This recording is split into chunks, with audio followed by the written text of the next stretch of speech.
Hey there YouTube, Francehopper here. It's Thursday the 23rd of April. Hope everyone is staying home, staying safe with the coronavirus, still very much a real thing out there. Today we have an unboxing, and I've went ahead and already opened this up because this box is actually substantially smaller than I was expecting it to be. But as you can see, I have a cat now. And I am one of those what you call essential workers, which means every now and then I do have to still leave the house. And my cat that I just adopted last week is a bit of a troublemaker. So I decided to get another camera for the living room to keep an eye on him while I'm out and about. So I ordered one from a company called Wyze, W-Y-Z-E. They're based up in Seattle, apparently a bunch of ex-Amazon employees. And part of the reason I went with them is because A, the camera is super cheap, it was like $25. B, Amazon no longer makes the cloud cam that I had previously, so I had to go for an alternative solution. So we'll see how good this thing is with it being so cheap. I know you can actually flash the firmware on this to make it into a webcam should you need one. I already have two super crappy built-in webcams on both of my laptops, so we're good there. So let's actually open this up and let's take a look, because again, this is way, way, way smaller than I thought it was going to be. This is the camera itself. It is tiny. It is super tiny. I think this is smaller than the cloud cam, actually. Here's some of the features. It is 1080p. It does have night vision. It's got motion detection and stuff. The big thing with this that I like over the old Amazon Cloud Cam is that you can do local storage on here. And the way you do that is with micro SD card. They do, of course, sell their own branded SD card. I think this was like an extra $10 or something. Really, any 32 gig micro SD card should work for the most part. Just, get like a... What even is this? Is this a Class 10? Yeah, it's a Class 10. So, Class 10, 1, whatever that U thing is now that I can never remember. One fast enough to do footage, essentially. That should do about 2 days worth of HD footage, and it'll just automatically overwrite it. The one thing I wasn't super thrilled with having to buy, granted this is like $3 extra, this is not wall mountable out of the box. It does have a magnetic base, so if you're going to stick it to anything magnetic, you're good there. Otherwise, you do separately have to purchase a wall mounting kit, which is basically a magnetic base that's got a hole in it, so you can put it on the wall. So, let me pause here, get some scissors, and we'll open some of this stuff up and take a closer look at it. Be right back.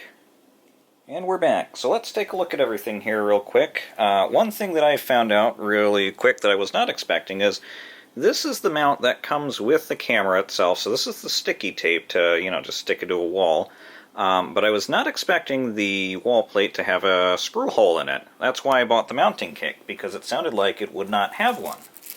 But this is the mounting kit, more sticky tape, another, wall bit. This one does look thicker. Screw and anchor, and a USB extension cord, as well as mounting instructions. As for the camera itself, it's really simple. It's a lot smaller than Amazon's Cloud Cam was. That's the setup, of course. You get the app and you set it up. There's a description of all the bits and pieces to it. So this is the USB cable that comes with the camera, which actually looks pretty long to begin with. I do like that it is flat. That makes that really easy to tack into a wall. 5-watt USB power adapter. This is the camera itself. And one of the things I liked with this is the base is super flexible. This pivots like almost all the way around. It's very, very flexible. Should be super easy to mount. On the back, you have a little reset pinhole, micro USB, regular USB, so you can daisy chain these guys together. This is probably the speaker. On the bottom, you got the magnet for sticking it on, setup, and micro SD. And that's all there is to it. It should be pretty simple. We'll see what this looks like in the app. Alright, so let's go ahead and let's set up the camera in the app. Now this is the beta app, which if you want to join their beta, it's pretty easy to get the test flight invite on their website. So if this does go wrong, it's not their fault, it's the beta app. So I've already made a Wyze account, so let's see how setting this up looks. We're going to go ahead and add the camera. And it's already plugged in and sitting on my desk with a blinking yellow light. And so now we need to pull the base away and hit the setup button. Ready to connect.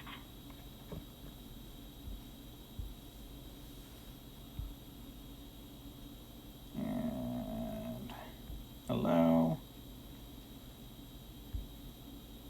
Ready to connect. And let's pop this in real quick. Alright, and now that the Wi-Fi password's in, Ready to connect. so we point this at the camera. QR code scanned. Please wait.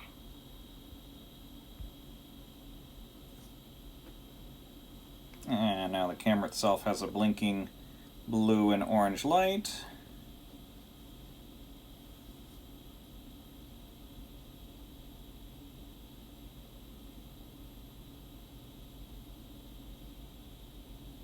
Cannot find the specified network name. Oh, I think it tried connecting to the 5G network. That's right, this only works with 2.4, so let's back this out. Let's try that again.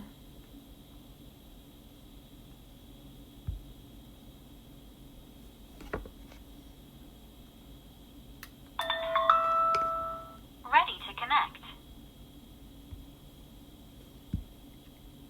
And let's choose the not 2G network. Which apparently you need to swap Ready to to connect. in settings for it to do. Interesting. Alright, that's better. And we'll do the Wi-Fi again. Ready to connect. Okay, let's try this again. QR code scanned. Please wait.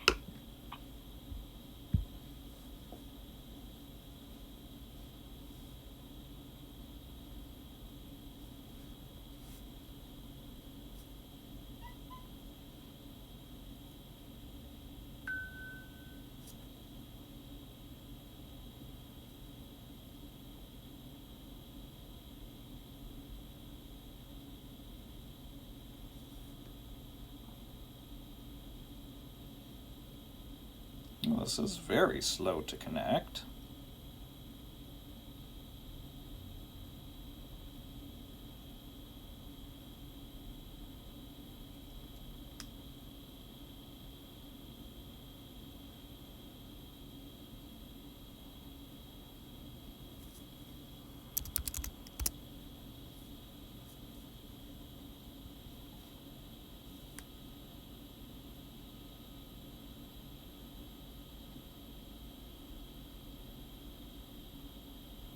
This is very, very slow to connect. Wow.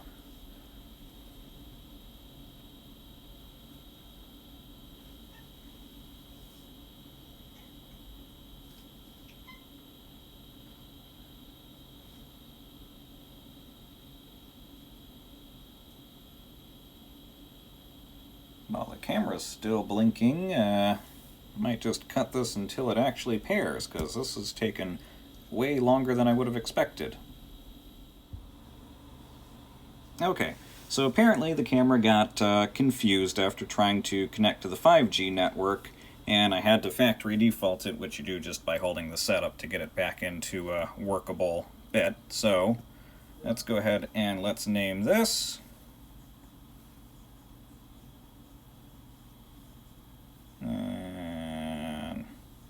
do that later because I should have that, I think, automatically with the local storage.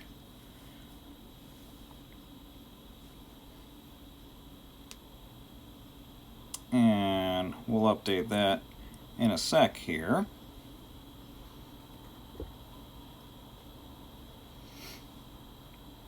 But, so let's see, HD, which is what we definitely want. Turn on off sound, hold the speak, and record. Pinch for zoom. And so, there you go, that's what the video quality on it pretty much looks like. It's not too bad. It looks like it's picking up a lot of motion because, of course, I'm just holding this, and so that's probably why it's gone crazy right now. Color on it's not too bad. It looks pretty decent, but we'll go ahead and stick this up on the wall and take it for a spin. That'll be it.